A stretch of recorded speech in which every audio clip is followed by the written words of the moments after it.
हे hi welcome back. Photoshop का एक छोटा सा ट्यूटोरियल है वो हम बनाने की कोशिश करेंगे। जो हमारे व्यूअर है उनकी दिली ख्वाहिश कुछ ऐसी है कि उनका जो आउटपुट है वो ऐसा आना चाहिए, और एक्चुअल में उनका जो आउटपुट आया है जो कि मैक्स में उन्होंने रेंडर किया है, वो ये है। ठीक है। तो इनकी दिली ख्वाहिश थोड़ी सी काफ़ी, थोड़ी सी नहीं काफ़ी डिफरेंट है। अगर हमें इस टाइप का आउटपुट की रिक्वायरमेंट है तो हमें ऑब्वियसली मैक्स में काफ़ी वर्किंग और काफ़ी मेहनत करनी पड़ेगी। हमें मटेरियल्स थोड़े से और इम्प्रूव करने पड़ेंगे, और इनफैक्ट लाइटिंग हमें थोड़ी चेंज करनी पड़ेगी। अगर हम इस रेफरेंस की बात करें तो इसमें हमें शार्प शेडो दिखाई दे रही है। ठीक है। शार्प शेडो का मतलब हुआ कि ये डे है, इसमें सन है, और जबकि हमने जो रेंडर किया है उसमें किसी तरीके का सन है नहीं, सनलाइट है नहीं। ठीक है। और सीन सेटअप की अगर हम बात करें तो इसने भी फ़ोटोशॉप में ही ऐड किया लग रहा है, और इसमें भी काफ़ी गुंजाइश है हमारे पास। तो हम देखते हैं क्या चीज़ हम कर सकते हैं, मैक्सिमम पॉसिबिलिटीज़ क्या हम इसमें ऐड कर सकते हैं, क्योंकि डे लाइटिंग तो हम इसे बना नहीं सकते हैं। लाइटिंग हम डे कर लेंगे, लेकिन शेडो जो है वो हम कहाँ से जनरेट करेंगे। ठीक है। तो उसकी हमारे पास काफ़ी बाउंडेशन रहेगी, लेकिन फिर भी कोशिश करते हैं कि हम इस रेंडर को यहाँ तक फ़ोटोशॉप पर एडिटिंग करके कितना अप्रोच कर पाते हैं। ठीक है। तो स्टार्ट करते हैं।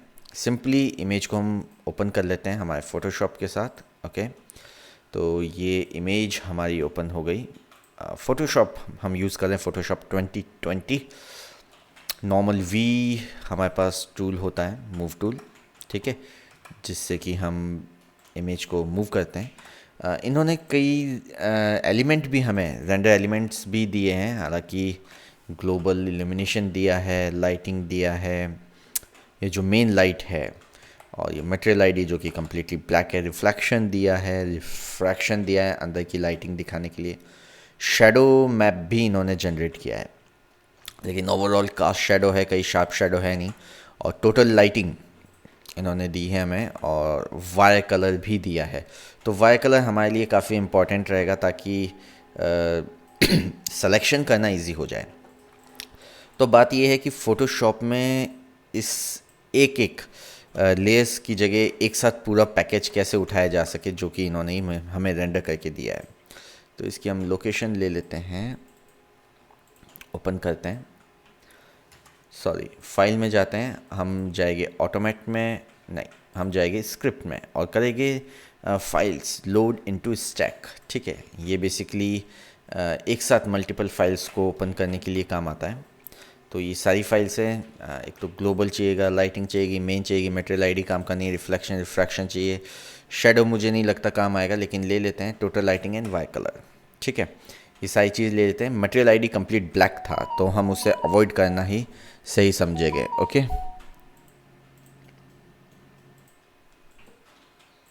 ओके। तो यहाँ हम देखेंगे तो हमारे स्टैक के अंदर ये सारी फाइलें हमें दिखाई देने लगी, और अब हमें कर देना है सिंपली ओके। तो देखिए फाइल आपकी एक ही रहेगी। ठीक है। डॉक्यूमेंट एक ही है, फोटोशॉप डॉक्यूमेंट एक ही रहेगा, लेकिन यहाँ लेयर्स में आपकी इमेजेस ओपन हो जाएगी, वो भी विथ नेमिंग। ठीक है। आपको ये ध्यान नहीं रखना पड़ेगा कि यार ये कौन सी इमेज थी, देखना नहीं पड़ेगा, विथ नेम आपको ये चीज़ें मिल जाएगी। ओके। तो यहाँ लोडिंग चल रही है अभी भी। ये देखिए नीचे लास्ट में आपको लोडिंग दिखा रहा है, लोड लेयर्स मतलब लोड हो रही है। ठीक है। लोड लेयर्स गायब हो गई मतलब कंप्लीट हो गया। अब बेसिकली ये आपके पास टोटल लाइटिंग थी और ये आपका मेन था। तो मेन आपको ऑब्वियसली बॉटम में रखना है। ऑल्ट के साथ आप अगर इस लाइट के ऊपर, इस आँख के ऊपर क्लिक करते हैं ऑल्ट के साथ, तो बेसिकली सब हाइड हो जाती है और लास्ट जो फाइनल इमेज है आपको वही दिखाई देती है। ऑल्ट के साथ वापस क्लिक करेंगे तो सेट हो जाएगी। ठीक है। अब अगर आप बगैर ऑल्ट क्लिक करेंगे और कुछ एक दो छेड़ लेंगे तो वापस ऑल्ट से कुछ नहीं होना, जो ऑफ है वो ऑफ रह जानी है। ठीक है। तो ये चीज़ है नॉर्मल सी। तो सबसे पहले हम हमारे मेन के साथ काम कर लेते हैं, और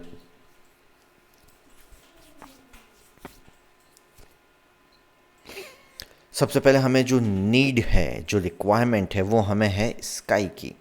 ठीक है, जैसे कि हम रेफरेंस देख रहे हैं, हमें पीछे एक ब्लूइश स्काई चाहिए, एक अच्छा सा। अब इसमें किसी तरीके का क्लाउड नहीं है आपके पास, ठीक है, तो आप ब्लू स्काई ग्रेडियंट से बना सकते हैं।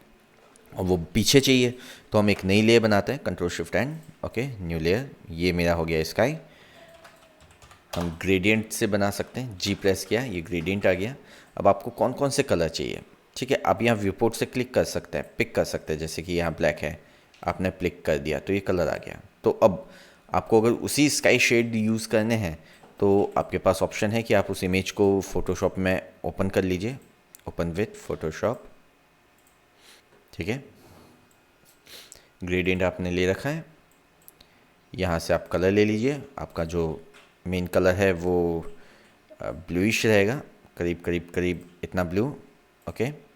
और सबसे लाइट कलर आपका जो रहेगा रेड की जगह आप यहाँ से ले लीजिए, लगभग लगभग लगभग ये, ओके। ठीक है, तो ये हो गया। अब इसे आप शिफ्ट कर सकते हैं, वाइट कम हो या ब्लू कम हो, ठीक है। तो मैं इसे लगभग लगभग यहाँ तक रखता हूँ, ओके। और ये ग्रेडियंट हम यहाँ चला देते हैं, कंट्रोल 0 से ये फिट हो जाएगी और आप इजीली प्ले करके देख सकते हैं। ठीक है, इधर वाइट आ जाएगा, इधर ये स्काई को आप पीछे रखेंगे, ओके। तो वाइट है और इधर आपका स्काई कलर है। ठीक है, अब विजिबिलिटी या कंपैरिजन आप करना चाहेंगे तो कहीं ना कहीं आपको सेम नहीं लगेगा। क्यों? क्योंकि ऑब्जेक्ट सेम नहीं है, मॉडल सेम नहीं है, मटेरियल कॉम्बिनेशन सेम नहीं है, लाइटिंग सेम नहीं है। ठीक है, तो इसलिए वेरिएशन तो आपको लगेगा ही लगेगा।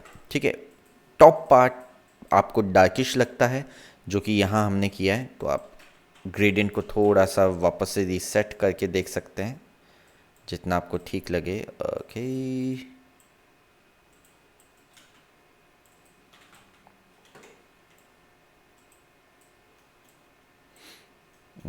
फाइनल मेरे को ठीक यही लग रहा है, लेकिन यहाँ टॉप पे जो एरिया है वो थोड़ा सा सही होना चाहिए। तो अभी हम जो ग्रेडियंट रेडियल में ले रहे थे, इसे हम ले सकते हैं कैसे, लीनियर में भी। तो अब क्या होगी, ये लाइन आ जाएगी, वाइट नीचे आएगा, तो अब मैं एक एंगल थोड़ा टेढ़ा ले सकता हूँ, तो ये हल्का सा ग्रेइश आ जाएगा और इधर ब्राइटेस्ट आ जाएगा। अब मुझे लगता है ये और ब्राइट होना चाहिए, ठीक है, तो हम इसे और ब्राइट कर सकते हैं। तो ब्राइट करने के लिए हम क्या यूज़ कर सकते हैं, ब्राइट करने के लिए हम इसके ऊपर ब्राइटनेस एंड कंट्रास्ट यूज़ कर सकते हैं। अब एक तरीका है कि आप यहाँ से एक बना लीजिए ब्राइटनेस कंट्रास्ट, ठीक है, तो ये इसके ऊपर बन जाता है। ठीक है, अब आप ब्राइटनेस कर रहे हैं तो क्या है कि आपकी इसके नीचे जो लेयर्स है उन पर सब पर इफ़ेक्ट करेगा। और अगर आप चाहते हैं कि सिर्फ इस पर इफ़ेक्ट करें तो आपको इसको एक कोई काम कर सकते हैं, आप इससे क्लिप यूज़ कर सकते हैं, ये बॉटम क्लिप। ठीक है, तो अब क्या है कि सिर्फ ये यूज़ होगी। अगर आप इस मेन फाइल को इसके भी नीचे रख देते हैं तो उस पर कोई फ़र्क नहीं पड़ेगा। ठीक है, तो और एक और तरीका है कि आप स्मार्टली काम करें। कैसे स्मार्टली? आप हर लेयर को जिसमें भी आप एडिटिंग करना चाहते हैं उसे कन्वर्ट कर लें स्मार्ट ऑब्जेक्ट में, कन्वर्ट टू स्मार्ट ऑब्जेक्ट। ठीक है, अब इसके ऊपर आप ब्राइटनेस कॉन्ट्रास्ट लीजिए, डायरेक्टली इमेज में गए, एडजस्टमेंट, ब्राइटनेस कॉन्ट्रास्ट। तो देखिए इधर दो गोले आ गए आपके पास, दो अनमोल रतन हैं। ठीक है, ये रतन आपको हमेशा क्या है कि पूरी लिबर्टी देंगे कि आप जितना चाहे उतना करेक्शन कीजिए। यहाँ से आप इसे वापस से एडिट भी कर सकते हैं, ठीक है, और वापस से आप वैल्यूज़ के साथ भी प्ले कर सकते हैं। ठीक है, लेकिन यहाँ बस ये है कि आप वापस ब्राइटनेस कॉन्ट्रास्ट के जो स्लाइडर्स थे उनके साथ प्ले नहीं कर पा रहे। ठीक है, इस हाँ नहीं कर पा रहे हैं, आप नाम पर क्लिक करेंगे तो आ जाएगा, सॉरी। और यहाँ आप चेंज करेंगे तो यहाँ इसकी ओपेसिटी और ब्लेंडिंग मोड के साथ आप काम कर पाएंगे। ठीक है, तो बहुत सारी आपको पास मतलब आपके पास बहुत सारे ऑप्शंस मिल जाते हैं काम करने के लिए।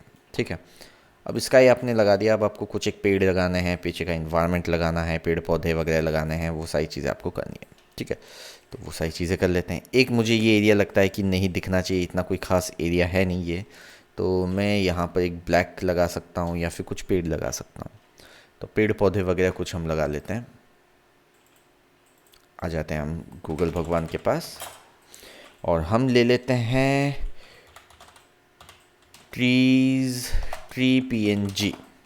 ठीक है, ट्री पीएनजी हम सर्च करेंगे इमेजेस, तो बहुत सारी हमें पास पीएनजी बैकग्राउंड आ जाएंगे। ठीक है, कुछ एक पेड़ वगैरह हमें चाहिए तो हम वो भी यूज़ कर सकते हैं, कुछ हाईलाइटेड, कुछ हैवी, और कुछ डीसैचुरेटेड जिसमें कलर थोड़े कम हो, और कुछ पाम। ठीक है, और कुछ हम उजड़ा चमन भी यूज़ कर सकते हैं, और कुछ हमें टहनियाँ भी चाहिए हल्की फुल्की सी, ये ले सकते हैं। ठीक है, हल्की फुल्की टहनियाँ के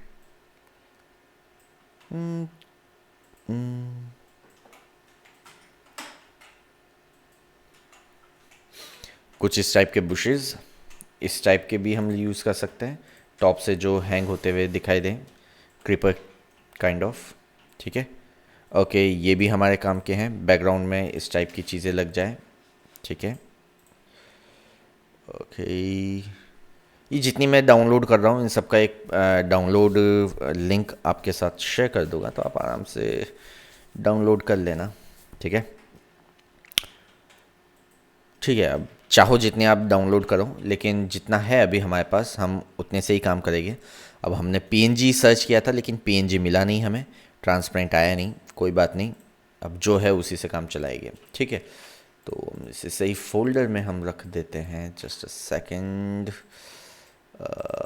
यूट्यूब, हमारे जो प्रॉब्लम एंड सॉल्यूशन है, हमारे व्यूअर्स जो हमें अपने प्रॉब्लम्स भेज देते हैं, उनके लिए हम थोड़ी बहुत मेहनत कर लेते हैं। ये पेड़ बहुत ही ब्लरिश दिखाई दे रहा है, इतना अच्छा नहीं दिखाई दे रहा, तो हम कोई दूसरा ले लेते हैं, ये वाला ले लें, ये आई थिंक शार्प आए, क्लियर इमेज आनी चाहिए। ये अभी ओपन हो रही है, ये ठीक है, ओपन हो गई, सेव इमेज, ये हो गई सेव इमेज, ये हो रही है, ये हो गई सेव इमेज, ये चल रहा है डाउनलोड, ये हो गई, लेकिन ये ब्लर है इमेज, कोई बात नहीं, सेव कर लेते हैं। और बैकग्राउंड के लिए हमें आई थिंक ये भी चलेगी, ये बहुत छोटी है, 300 बाई 200, ये कितनी है, ये फिर भी ठीक आएगी, आई थिंक यही तो हमने अभी डाउनलोड की है। ओके, इमेज सर्च करते वक्त हम यहाँ टूल्स में लार्ज इमेजेस पे भी जा सकते हैं। ठीक है, और यूजेस राइट भी देख सकते हैं, अगर हमें कोई कॉपीराइट इश्यूज आते हैं तो हम कॉमन लाइसेंस यूज़ कर सकते हैं। ठीक है, तो इससे क्या है कि आप बेसिकली उन्हें यूज़ कर सकते हैं, आपके पास लाइसेंस इश्यूज नहीं आएंगे कभी अगर आप इंटरनेट पे अपनी इमेजेस या व्यूज़ अपलोड करते हैं तो। ठीक है, ये इमेज भी कोई ख़ास अच्छी है नहीं, ब्लर है।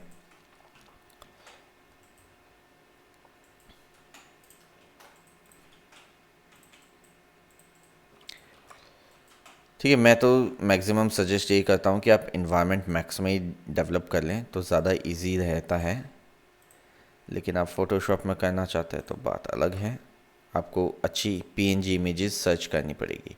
ठीक है, आप वेब भी सर्च कर सकते हैं, आपको फ्री पीएनजी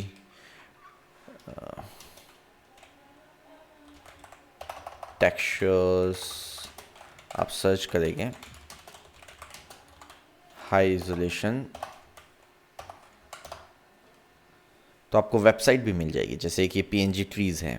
ठीक है, और ये एक और वेबसाइट है आपके पास, पीएनजी आइटम्स हैं, तो इन वेबसाइट पे भी आप सर्च कर सकते हैं, आपको हाई क्वालिटी कंटेंट यहाँ पर मिल सकता है फ्री ऑफ कॉस्ट। यहाँ बेसिकली आपके पास दोनों रहता है, आप चाहे तो चीज़ें परचेज़ भी कर सकते हैं या फिर आप इन्हें सेव भी कर सकते हैं। ठीक है, आप पीएसडी भी डायरेक्टली सेव कर सकते हैं, आपके पास फोटोशॉप फाइल भी आ सकती है। ठीक है, तो ये आपको नीचे रिजोल्यूशन भी दिखा रहा है कि 2000 बाई 2000 में आपको ये सारी चीज़ें मिल जाएगी, तो आप इन वेबसाइट्स का भी यूज़ कर सकते हैं।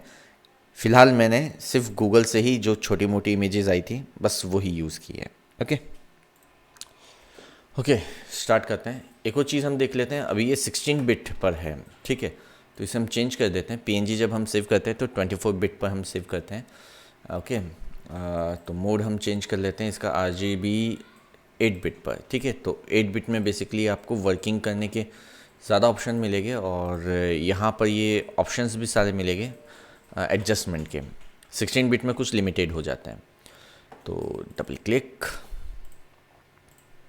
रिसोर्स, सबसे पहले हमने बैकग्राउंड की एक पीएनजी उठाई, मूव, हमने हमारे सीन में रख ली और स्काई के ऊपर और हमारी बिल्डिंग के पीछे, ठीक है, स्काई के ऊपर और हमारी बिल्डिंग के पीछे हमने इसे सेट करने की कोशिश की। सॉरी, ठीक है, थोड़ा सा, ठीक है, एक ये ले लेते हैं। ओहो, काफ़ी बड़ी साइज़ है। कंट्रोल 0, कंट्रोल T, हमारा तो रेंडर भी इतना बड़ा नहीं था। हाँ, ठीक है, तो जैसे ही हम इसे छोटा करेंगे तो रिजोल्यूशन थोड़े से अच्छे आ जाएंगे। ओके, नेक्स्ट इमेज, हम ये भी ले सकते हैं। ये देखते हैं कितनी बड़ी है। ओके, ये है, आ गई है। हम देख लेते हैं इसमें कहाँ है ये। आजा, ओके, ये वाइट बैकग्राउंड के साथ आ रही है, ठीक है, तो हमें काम की नहीं है क्योंकि वैसे भी इसकी कोई ख़ास नीड लग नहीं रही। ये पीछे के 2 इमेजेस काफ़ी अच्छी आ गई हैं। ये पेड़ हम देख लेते हैं एक, ठीक है, ये ट्रांसपेरेंट ही है हमारे पास। आ जाए, कंट्रोल 0, ठीक है, इसे हम देख लेते हैं कहाँ हम सेट कर सकते हैं। कंट्रोल T,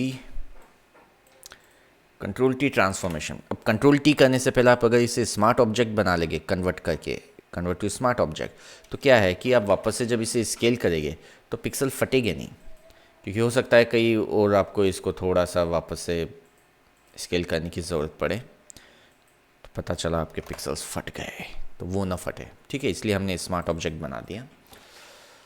ओके, हम इसको ले लेते हैं कुछ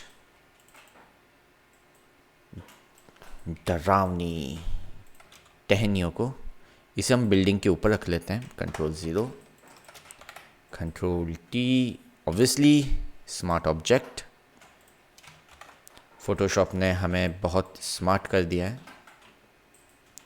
कंट्रोल T, ठीक है, कुछ हम यहाँ इस तरीके से प्लेस कर सकते हैं।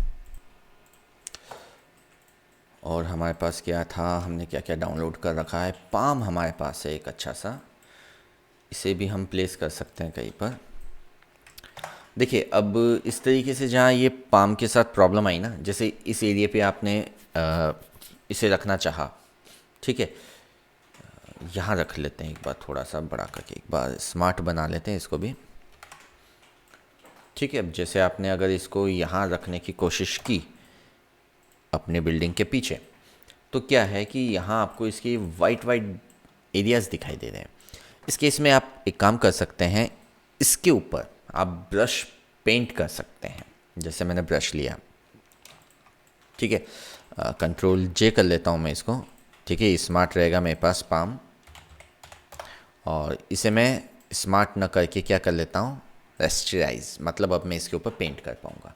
ये मैंने लिया ब्रश, ये जो एजेस हैं इसको मुझे पेंट करनी है, ठीक है, ताकि ये आ गया ब्रश, ताकि ये अभी वाइट वाइट एरियाज़ ना दिखाई दे। या तो आप 2 काम कर सकते हैं, आप वेन टूल जाइए, ठीक है, और यहाँ से वाइट को सेलेक्ट करके सिमिलर ले लीजिए, तो ये इस फाइल में जहाँ जहाँ वाइट है उसको सेलेक्ट कर लेगा और आपने कर दिया डिलीट। लेकिन इससे क्या हो गया, ये देखो उजड़ा चमन बन गया, ठीक है। तो इसे हम अंडू कर लेते हैं और हम इसे पेंट कर देते हैं। वो भी एक अच्छा तरीका है, ज़रूरी नहीं कि इस पर ये काम कर जाए, लेकिन हो सकता है कि काम कर जाए। अब पेंट करने के लिए आपने ब्रश लिया है, ब्रश के साथ ऑल्ट के साथ आप क्लिक करेंगे तो पिक हो जाएगा आपका ये कलर। देखिए इधर आपको ये कलर दिख गया। अब यहाँ पर आप इसे पेंट कर दीजिए। अब ये पेंट अगर आप करना चाहते हैं तो कहाँ कहाँ करें, आप इसकी जो ट्रांसपेरेंसी एरिया है बस वहाँ करें। तो यहाँ से आपको ये ट्रांसपेरेंसी मास्क यूज़ करना है। तो अब इसकी क्या हो गई, ट्रांसपेरेंसी लॉक हो गई। तो अब आप जब पेंट करेंगे तो इसकी ट्रांसपेरेंसी पर ही वो पेंट होगा और कहीं पे पेंट नहीं होगा, ठीक है। तो अब यहाँ आपको थोड़ा सा क्रिएटिव बनना पड़ेगा, ब्रश पेंट करना पड़ेगा, ताकि इस वाइट एरियाज़ को आप क्या कर सकें, गायब कर सकें और आपका इन्वायरमेंट कलर इसके ऊपर पेस्ट हो सके, ठीक है। कंट्रोल 0 मैंने अभी कहाँ किया, सिर्फ यहाँ एक पार्ट पर, ये जो क्लियर हो गया। ये बड़ी मेहनत वाला काम है। अगर आप इसी के साथ जाना चाहते हैं तो आपको ये मेहनत थोड़ी सी करनी पड़ेगी। इस तरीके से इसके पेंट करने पड़ेंगे और ये वाइट एरियाज़ है इनको क्लियर करना पड़ेगा, ठीक है। तो ये बड़ी मेहनत वाला काम है और मैं थोड़ा सा आलसी हूँ, मैं ये मेहनत नहीं करूँगा, ठीक है। मैं क्या करूँगा, मैं इस पाम को उसी जगह रखूँगा जहाँ ये वाइट एरिया न दिखाई दे, और वो मुझे लगता है यहाँ, ठीक है। तो इसे मैं स्केल करके यहाँ सेट कर देता हूँ, ठीक है। तो कोई इशू ही नहीं, अब वाइट दिखाई नहीं दे रहा, ओके। अब हम क्या कर सकते हैं, हम कुछ एक चीज़ें और यूज़ कर सकते हैं। हम एक और भूतिया ट्री प्लेस कर सकते हैं। ये नहीं आएगा, ये अभी इंडेक्स में दिखाई दे रहा है, तो आपको करना पड़ेगा इसको इमेज मोड RGB में कन्वर्ट। इसे उठा के अब ले गए आप, ठीक है। RGB में ले गए तो हमें पता चला कि ये पीछे चेकर तो सिर्फ दिखावा था, ट्रांसपेरेंट है नहीं ये, ओके। तो इस लेयर को ओपन कीजिए, वेंट टूल में जाइए W, और ये जो दिखावा है ये जो दिखावा है इसको सिमिलर कीजिए और डिलीट कर दीजिए, ठीक है। और अब इस भूतिया महल को हम, मतलब भूतिया ट्री को हम ले जा सकते हैं। Close, don't save, control 0, control T। उससे पहले हम इसे कर देते हैं स्मार्ट। कहाँ सेटअप कर सकते हैं हम इसका, हाँ यहाँ सेटअप कर सकते हैं, थोड़ा अच्छा लगेगा। थोड़ी मोटी टहनियाँ, उसके बाद थोड़ी छोटी टहनियाँ, ठीक है। अभी हम सीन सेटअप कर रहे हैं, हम कलर करेक्शन या ब्राइटनेस या इन चीज़ों के साथ हम काम नहीं कर रहे हैं। हम एक सीन सेटअप करने की कोशिश कर रहे हैं ताकि ओवरऑल देखने में हमें ठीक लगे। हम ये 2 ट्री भी देख लेते हैं कहीं अगर लगा सके तो।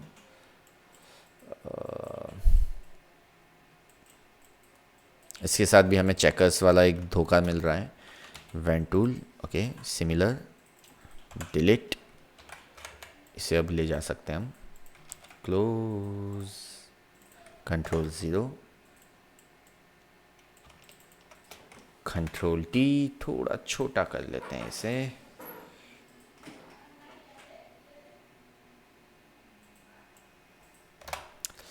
ठीक है। सीन सेटअप मुझे लगता है कि सफिशेंट है और ज़्यादा मुझे करने की ज़रूरत नहीं। ये एक मैंने क्रिपर टाइप का कुछ डाउनलोड किया था, अगर मुझे लगता है इसे यूज़ करना है तो हम कर सकते हैं। ये बेसिकली बैकग्राउंड में है और यहाँ पर ये आ भी गया है, ठीक है। तो बैकग्राउंड में था तो ऑब्वियसली हमें इसको लेयर में कन्वर्ट करना है। वेंट टूल लेना है, सिमिलर, सेलेक्ट, डिलीट। अब पेड़ हमारे फाइल में ले लेना है, ऊपर हम इसे रख सकते हैं और इसे भी हम स्मार्ट बना सकते हैं, ठीक है। तो कुछ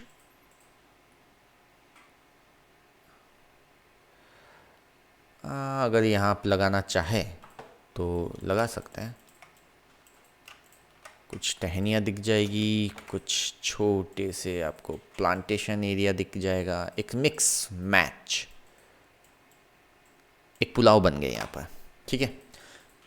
तो अब सब कुछ सूखा भी नहीं लगेगा, थोड़ी सी हरियाली है यहाँ पर, सावन तो रहना चाहिए। और हम करते हैं फाइल को save, control S, support session, ठीक है, क्लोज। ठीक है, अगर आपने पेड क्लासेस ले रखी है और अगर आपको कभी कहीं कोई दिक्कत आती है तो इस तरीके से कुछ सपोर्ट क्लासेस बन जाती है जो आपको मिल जाती है। अभी ये वाली क्लास तो मैं यूट्यूब पे भी डालने वाला हूँ, लेकिन जो मेन लाइटिंग रेंडरिंग की या इस टाइप की कुछ एक अच्छी क्लासेस और होती है वो मैं सिर्फ़ और सिर्फ आपको ही वापस से देता हूँ। जो आपने ट्यूटोरियल्स लिया है उसी में आपको मिलते हैं। ठीक है, अब बात आती है करेक्शंस और कलर्स और इनसे रिलेटेड काम करने की। वुड जो है वो मेरे को बहुत ही ज़्यादा ब्राउनिश लग रहा है। लाइट्स के अकॉर्डिंग मुझे लगता है कि यहाँ हल्का सा क्या होना चाहिए था, रेडिश टिंट ज़्यादा आना चाहिए था। तो हम वो रेडिश टिंट क्रिएट करने के लिए हम कुछ एक वर्किंग कर सकते हैं। जैसे कि वाई कलर मैंने लेयर सेलेक्ट कर रखी है और अब वेंट टूल सेलेक्ट किया है। जहाँ जहाँ मुझे वुड लगता है ये सारी सेलेक्ट हो जाएगी, क्योंकि वाई कलर के थ्रू सिलेक्शन आ रहा है मेरे पास, तो वो एकदम परफेक्ट आएगा। जो जो एलिमेंट्स हैं वो सब अच्छे से सेलेक्ट हो गए। ठीक है, इजीली सब सेलेक्ट हो गए। अब मेरे को क्या करना है, यहाँ पर एक एडजस्टमेंट बनाना है कलर बैलेंस से रिलेटेड। मुझे कलर्स में करना है तो ऑब्वियसली मैं एक कलर बैलेंस लूँगा। मुझे रेडिश टिंट इसमें थोड़ा सा इंक्रीज़ करना है। ठीक है, तो 20 - 20 कर लेता हूँ, तो हल्का सा इसमें रेडिश टिंट आ गया। ठीक है, पहले हल्की सी डल थी, ये थोड़ी सी ग्लोइश हो गई। रेडिश टिंट इसमें मुझे थोड़ा सा ज़्यादा मिल गया। और बाकी कलर्स की अगर हम बात करें जो ऐड होना चाहिए, बाकी तो ठीक है, कंट्रास्ट में हमें इसी से मिल गया। बाकी कलर्स को हम बाद में देख लेंगे। अब हमें यहाँ पर एक फॉग, मतलब एक ग्लोइंग इफेक्ट क्रिएट करते हुआ सा दिखाना है। ठीक है, टोटल लाइटिंग हमारे पास ये है। ठीक है, इसकी हमें रिक्वायरमेंट नहीं लग रही टोटल लाइटिंग की, लेकिन टोटल लाइटिंग का यूज़ आप कहाँ कर सकते हैं, आप टोटल लाइटिंग को आप अपने सीन में ऐड कर सकते हैं। ठीक है, जैसे आपने यहाँ पर गए, आप इसे ज़्यादा कंट्रास्ट में चाहते हैं तो आप डॉज के साथ जा सकते हैं, काफ़ी कंट्रास्ट हो जाएगा। और आप सॉफ्ट चाहते हैं तो आप स्क्रीन के साथ जा सकते हैं लाइटिंग में। ठीक है, तो मैं एक बार को इसे स्क्रीन में ले लेता हूँ ताकि थोड़ा सा क्लियर मेरे को दिखाई दे। ठीक है, जैसे मैंने टोटल लाइटिंग लिया, मुझे लगता है कि ये जो कलर बैलेंस मैंने दिया था ये थोड़ा सा फीका पड़ गया, तो मैं वापस इसे मैनेज कर सकता हूँ। 20 की वैल्यू में रखा था मैंने, इसे मैंने इस बार दुगना कर लिया, 40 -40। ये मैं -40 भी इसलिए कर रहा हूँ क्योंकि जब आप रेड बढ़ाते हैं तो आपका येलो भी बढ़ना चाहिए, तो वो एक प्रॉपर कॉम्बिनेशन में जाता है। ठीक है, अगर आप इसे 0 कर लेंगे तो यहाँ सिर्फ और सिर्फ एक रेड टिंट बढ़ना स्टार्ट हो जाएगा, वो वेरिएशन वाली चीज़ नहीं बनेगी। ठीक है, तो लगभग टेक्निकली यही साथ में जाते हैं। और इस टेक्निकली जो वैल्यूज़ को हम चेंज करते हैं, अगर इसे समझना है तो आप किसी भी लेयर को सेलेक्ट करके समझने के लिए आप ये वेरिएशंस जो मिलते हैं आपको, वेरिएशंस इक्वलाइज प्लेस शैडो, ठीक है, वेरिएशंस नहीं है, भूल जाइए उसको। ठीक है, तो यहाँ हम रेड बढ़ाएंगे तो माइनस में इसे बढ़ाएंगे। ठीक है, और ये बेसिकली हम मिड टोन में कर रहे हैं ताकि जहाँ शेडो है और जहाँ हाईलाइट डायरेक्ट लाइट आ रही है उन दोनों एरियाज़ में ये काम कर ले। ठीक है, अब मुझे अगर इसकी सैचुरेशन के साथ प्ले करना है तो हम सेम इसी का सिलेक्शन ले सकते हैं और यहाँ हम एक और एडजस्टमेंट क्रिएट कर सकते हैं, सैचुरेशन या वाइब्रेंसी। सैचुरेशन में तो कलर्स वैल्यू साथ में बढ़ेगी, पर मैं इसी कलर की कंट्रास्ट बढ़ाना चाहता हूँ, तो मैंने वाइब्रेंसी लिया और वाइब्रेंसी को थोड़ा सा इंक्रीज़ किया, तो कलर की वैल्यू ना बढ़ के इस कलर की कंट्रास्ट बढ़ जाएगी, तो कलर थोड़ा सा निकल के आपको बाहर दिखाई देगा, थोड़ा निकलता हुआ अच्छा सा दिखाई देगा। ठीक है, ओके, हमारे पास ये लाइटिंग है। अब लाइटिंग बेसिकली आप कंट्रोल कर सकते हैं, जैसे कि आपने लाइटिंग इसमें ऐड करी। ठीक है, जैसे आपको ज़्यादा हाइलाइटेड लाइट चाहिए थी, बेसिकली जो शार्प लाइट आपकी कंट्रोल, शार्प लाइट जो आ रही है, जो ये आपने आइस लाइटें लगाई है उसको आपको देखना है, तो मैंने यहाँ पर डॉज लिया हाइलाइटेड और इसकी इंटेंसिटी कम कर दी, तो ओवरऑल जितनी लाइट थी वो ज़्यादा इफेक्टिव नहीं होगी। ज़्यादा इफेक्टिव आपकी कौन सी होगी, जो डॉज लाइट हो रही है, जो हाईलाइट ये स्पॉटलाइट से बनी हुई है, बस वही होगी। लाइट का मैं कलर चेंज करना चाहूँगा, इसे मैं बना देता हूँ स्मार्ट ऑब्जेक्ट, और इसका अब मैं कलर वगैरह कुछ चेंज करना चाहूँगा ताकि लाइटिंग इफ़ेक्ट थोड़े से चेंज आए, मूड थोड़े से चेंज हो जाए आपके लाइटिंग के। कलर मैं कंट्रोल यू भी कर सकता हूँ, ह्यू सैचुरेशन, और कलराइज्ड कर सकता हूँ। ठीक है, हल्की सी सैचुरेशन ज़्यादा। तो यहाँ देखिए ओवरऑल लाइटिंग का इफ़ेक्ट आपके साथ चेंज हो रहा है, तो आपके व्यू में भी इफ़ेक्ट्स चेंज हो रहे हैं। मेरे को हल्का सा ये टिंट ठीक लग रहा है सैचुरेशन के साथ। ठीक है, ओके, ठीक है। तो हल्की सी लाइटिंग में आपके पास रेडिश टिंट बढ़ गया, जो बहुत ज़्यादा शान, पूरे ओवरऑल सीन में शान ही शान आ रहा था, वो थोड़ा सा ग्लोइश आपको लगने लग गया। ठीक है, सीन में काफ़ी करेक्शंस हम कर चुके। अब हमें इसमें कुछ आर्टिस्टिक इफ़ेक्ट्स भी डालना है, तो मैं सारी लेयर्स को एक बार सेलेक्ट करके न्यू लेयर पे क्लिक करूँगा, तो इनकी कॉपी हो जाएगी और हम करेंगे इसे मर्ज। कहाँ है मर्ज लेयर? तो ये हो गई मर्ज, और ये सारी फाइलें हो गई हमारी, कंट्रोल जी कर लेते हैं, ग्रुप बना लेते हैं, ये हो गई हमारी वर्किंग लेयर्स। ठीक है, तो ये जो मर्ज है ये फाइनल आउटपुट हो गया सबका मर्ज करके, और ये है मेरी वर्किंग लेयर्स। ठीक है, तो मर्ज लेयर के ऊपर मुझे काम करना है, तो मैं जा सकता हूँ अब फिल्टर के अंदर, अपने कैमरा के रॉ फिल्टर इफ़ेक्ट्स में, कैमरा रॉ फिल्टर्स। ठीक है, ये बेसिकली आपके ओवरऑल सब पे काम करेगा, जो आपने आसपास की इमेजेस जो रख रखी थी उस पर भी। यहाँ आप ऑटो एक्सपोजर पे जा सकते हैं, तो ऑटोमेटिकली ये इमेज का एक्सपोजर सेट करेगा। लेकिन इसमें प्रॉब्लम क्या है, आपको इन्वायरमेंट क्लियर करना पड़ेगा। मैं कैंसिल कर लेता हूँ। इन्वायरमेंट क्लियर के लिए मैं क्रॉप टूल यूज़ करता हूँ। फ्रेम बन गई, आपको सिर्फ एंटर करना है, ओके करना है, इसने पूरा एरिया क्रॉप कर दिया। ओके, अब हम वापस जाएंगे फिल्टर, कैमरा रॉ, ऑटो। अब देखिए इसने जो एक्स्ट्रा हाईलाइट बर्न था उसको मैनेज करके बैलेंस कर दिया। दैट्स इट, ये बैलेंस लाइट है। अगर आपको यहाँ पर इसके जो टिंट इफेक्ट आ रहा है, कलर जो इफेक्ट आ रहा है, उसमें भी आपको लगता है कि चेंजेस आप कर सकते हैं, तो आप ऑटो पे जा सकते हैं। ठीक है, तो ये वाइब्रेंट कलर आपके पास लगभग आ गया, लेकिन ये कंपैरेटिवली ज़्यादा है, इतना नहीं होना चाहिए। तो आप इसे हल्का सा टेम्परेचर को वापस से डाउन कर सकते हैं, या तो आप यहाँ से कर सकते हैं, या फिर आपने इस इमेज का जो इफ़ेक्ट लिया है उसको थोड़ा सा कम कर सकते हैं।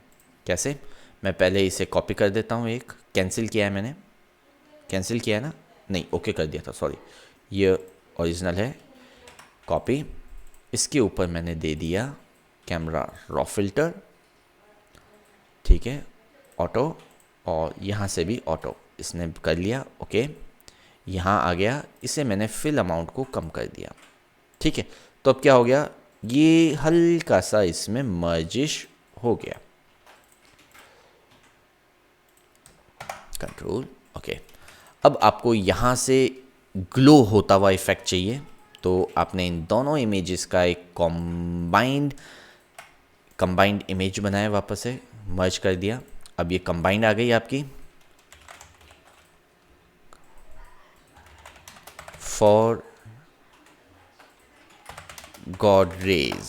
ठीक है, अब इसमें आपको गॉड रेज बनानी है बेसिकली यहाँ से, तो आप फिल्टर में जाएंगे, डिस्टॉर्ट में जाएंगे, आप ले सकते हैं वे जूम, आप किस में, ब्लर में जा सकते हैं, सरफेस रेडियल ब्लर ले सकते हैं, रेडियल की जगह आप जूम ले सकते हैं इस एंगल से, और जूम अमाउंट बढ़ा सकते हैं काफ़ी ज़्यादा। ठीक है, और बेस्ट क्वालिटी जूम आप क्रिएट करेंगे एकदम इस कोने से जूम होता हुआ सा आपको दिखाना है इफेक्ट्स। ठीक है, ओके, यहाँ से ओके।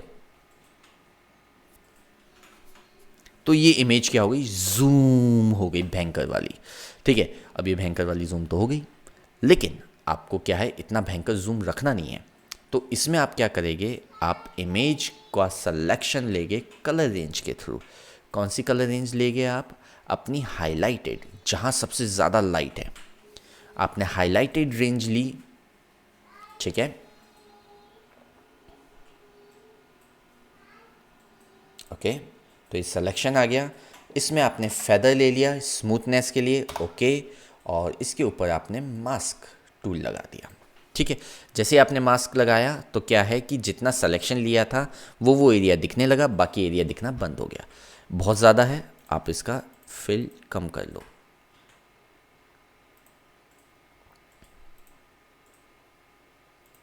जितना आपको रखना है आप उतना रख लीजिए, हल्का सा ब्लरिश होता हुआ सा।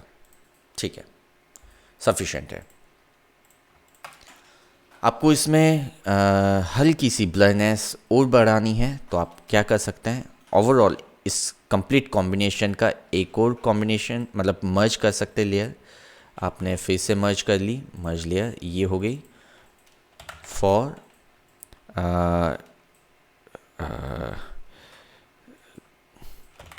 Gaussian effect. ठीक है, इसके लिए आप गए वापस से अपने कैमरा रॉ फिल्टर के अंदर और यहाँ पे आपको ये क्लियरनेस मिलती है। आप जितनी क्लियरनेस लेंगे उतना शार्प हो जाएगा, और यहाँ आप क्लियरनेस को जितना कम करेंगे उतनी ही आपकी इमेज क्या होगी, गॉशन फील देने लग जाएगी। दिख रहा है, गॉशन इफेक्ट आ गया। आप इसे ड्यूल में डिवाइड कर सकते हैं ताकि आप वेरिएशन देख सकें, एक्चुअल आपकी इमेज कैसी थी और अब कैसी आपको दिखाई दे रही है। ठीक है, इसे हम फिट कर लेते हैं, फिट इन व्यू। यहाँ क्लियरनेस आप देखिए कितनी आपको रखनी है, कितनी फॉग क्रिएट होता हुआ सा आपको जनरेट करना है। मुझे लगता है मैं इतनी रख सकता हूँ। ठीक है, सफिशेंट है। वाइब्रेंसी को मैं हल्की सी बढ़ा सकता हूँ, कॉन्ट्रास्ट थोड़ी सी बढ़ जाए तो सीन थोड़ा और क्लियर मुझे दिखाई देगा। ठीक है, और शैडो हम थोड़ी नहीं ठीक है, जितनी है उतनी ठीक है, शैडो को हम नहीं छेड़ते। और टेक्सचर क्वालिटी थोड़ी सी इंक्रीज़ कर लेते हैं, थोड़ी सी डिटेल दिखने लगेगी जूम करने पर। और डेजीनेस भी बेसिकली क्या है कि ये गॉशन वाली फील ही देती है, मतलब सैचुरेशन कम कर देगी, आपकी गामा बढ़ा देगी बहुत ज़्यादा। ठीक है, तो इसे डेजीनेस को हम नहीं चेंज करना चाहते। ठीक है, ओके, तो ये एक्चुअल था आपका, और हल्की सी आपने क्लियरनेस कम की ताकि ब्लरनेस आपके पास आ जाए, हल्का सा गॉशन इफेक्ट फील आ जाए, और आपने कर दिया ओके। अब इसके ऊपर मैंने एक और नई लेयर बनाई और टॉप एरिया बहुत ज़्यादा शाइनी हो रहा है तो उसे हमने ग्रेडियंट लिया, ब्लैक एंड वाइट एक पैटर्न ये ले लिया हमने, ब्रश पैटर्न लीनियर लिया और हमने ऊपर से एक छोटा सा चला दिया। ओके, हाँ ठीक लग रहा है ये।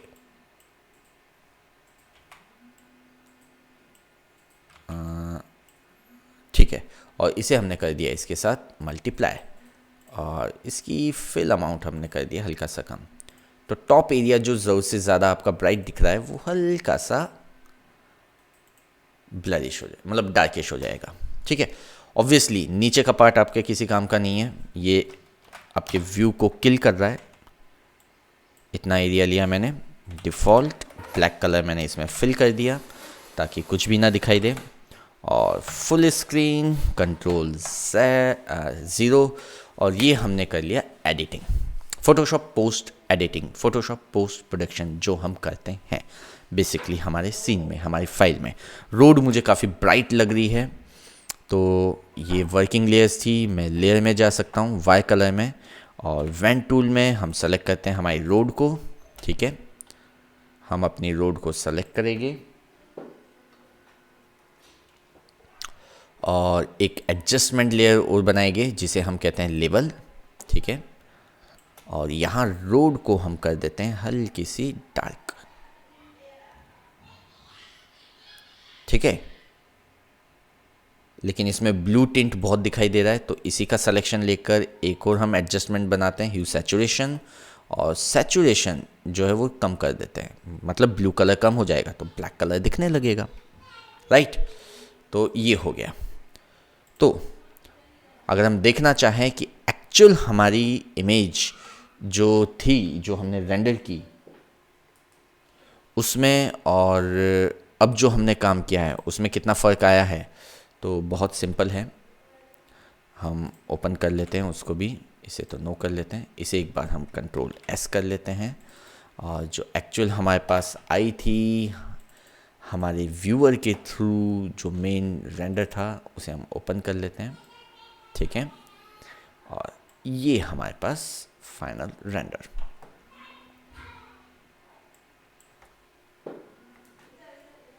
ठीक है, तो ये इमेज हमें मिली थी, कंट्रोल ज़ीरो, और ये हमने इसे कर दिया। ये इमेज हमें मिली थी, पोस्ट एडिटिंग करके हमने इसे इस टाइप का बना दिया क्लाइंट को दिखाने के लिए, शायद क्लाइंट को ज़्यादा पसंद आएगी। ये हमारी रेंडरिंग थी और ये हमने आउटपुट किया, ठीक है। और जो रेफरेंस हम लेके चल रहे थे वो बेसिकली कुछ ऐसा था, फोटोशॉप पोस्ट एडिटिंग का यूज़ करके हमने इस रेफरेंस से इंस्पायर्ड होकर हमारी इस रेंडर को इस टाइप का हमने कन्वर्ट किया। ओके, तो आई थिंक आपको अच्छी लगी होगी क्लास, काफ़ी फ़ायदा होगा आप लोगों को। Thanks for watching, bye.